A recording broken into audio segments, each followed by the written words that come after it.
Здравейте!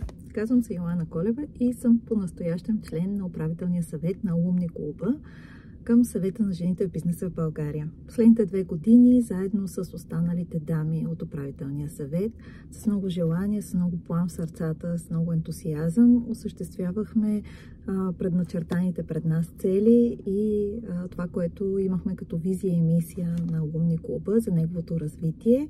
Също така бях в групите, които са по опознаване и разширяване на Алумни клуба, както и комуникационната група. С наистина голямо желание бих искала да продължа това пътешествие, мога да го кажа, изпълнено с много благородни мисии, с много приятни запознанства, с много красиви емоции и с цел запазване и развитие на тази прекрасна общност, каквато е Алумни клуба. Благодаря ви!